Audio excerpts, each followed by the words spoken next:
Hi everyone, I'm Josh Miller and welcome to my YouTube channel. I create videos on fashion, pop music, and Pokemon so that way you can live with style, confidence, and enthusiasm. And because style is my favorite subject, today I want to talk about a music festival that I had the opportunity to go to, which is the Breakaway Music Festival in Columbus, Ohio this past weekend. So without further ado, let's get into it. Right away, I was really blown away by just how much excitement there was in the air for this festival. You could tell from the way that people were talking or dancing or screaming or yelling or even just the way that people were dressed that there were so many people that were passionate about dance music there and were just really excited to get to be in that moment and share it with everyone else. And it definitely felt like an escape from everyday life, but still a celebration of life nonetheless. For day one of the festival, I chose to wear this set from Abercrombie. I really love this long sleeve white linen shirt, but I think my favorite thing has to be this pair of shorts. I'm really into patterns of shorts that kind of have that like your dad's vintage underwear kind of aesthetic, and I feel like this vibrant but still lived in print and color story just really conveys that in this pair of shorts, and it was definitely a pair of shorts that I was really excited to put on. But I did get to mingle with a couple of people here or there, and everyone that I met was just so nice and again so happy to be there. Like, people were willing to take pictures and dance and share things. It was just a really good atmosphere, and it definitely made me excited for day two when I got back to the hotel. This is what I chose to wear for day two, and again this is from Abercrombie. I really love this short sleeve sweater polo. Like, it's the kind of thing that I can't wait to wear to work this summer. And I also really like this pair of shorts just because I feel like khaki shorts are so often the default that having this shade of brown, it still kind of functions as a neutral in that it can be worn with so many different colors, but it's still outside of that common color of shorts that we think of whenever we think of men's summer shorts. So for day two, we decided to get to the festival so that way we could be in line before it opens. We ended up getting barricade almost front and center at the second stage called The Lab. First was the DJ Tano, who I really love because of his vibrant aesthetic and also just the enthusiasm that he brought to the stage. Like, I'd imagine that opening a festival would be really nerve-wracking because you don't have an already hyped up crowd. You as the artist have to get everyone hyped up and you have to set the tone for the day. And then it was on to a kind of Western inspired duo that I'm not even going to try and pronounce their name. And what I really loved about their set was how it pushed the boundaries of what I thought was possible with electronic dance music. I don't think I've seen someone singing live a majority of the time while performing a DJ set, and there was even a couple guitar solos which also just made the performance really exciting. And then for the third act was a DJ by the name of Fallon, and I really liked his set as well. I just feel like it pulled from a lot of sonic influences that I find to be really engaging right now, the predominant of them being that 2000s club optimism. And I also just have to give a shout out to his visuals. Like, you guys know how much I love Confessions on a Dance Floor by Madonna, and getting to see that his light show paid tribute to that through the color story, and it's just really cool to see how like those elements of pop culture, even if they're not directly being played at this festival, are still influencing it when we're trying to reference the dance music from a specific time period. And then it was on to Devault, who brought a much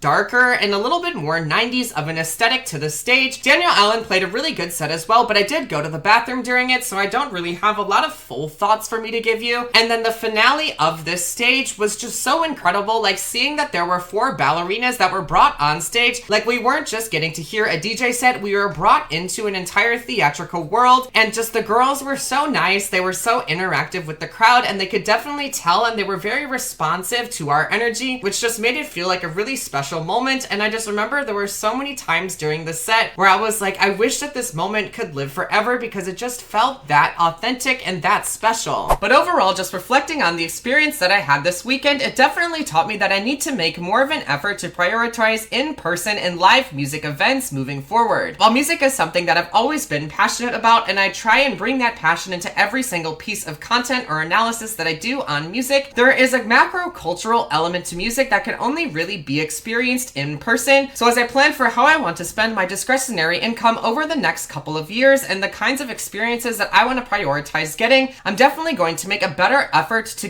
go to more concerts and get to go to more festivals, just because I think it's going to help me become a more well-rounded music enthusiast and analyst, but also just a more passionate and vibrant person. So if you do get the chance to go to a Breakaway Music Festival, or just any festival for that matter, I really encourage you to do so, just because being in a community and getting to experience and celebrate the moment and the art and cultural significance of it is just really important. And I just think that we would all be so much better people if we had these experiences and used them as a reminder for the importance of just each other and celebrating the beautiful life that we all get to share. So there you have my experience at the 2026 Breakaway Music Festival in Columbus, Ohio. And if you like this video, make sure to give it a thumbs up and hit hit the subscribe button down below. I'm also gonna have the Instagram accounts of all of the DJs that played in the description below, as well as the official website of the festival, so that way if you're interested, you can go check them out. But until then, make sure to have a wonderful day, and thank you so much for watching.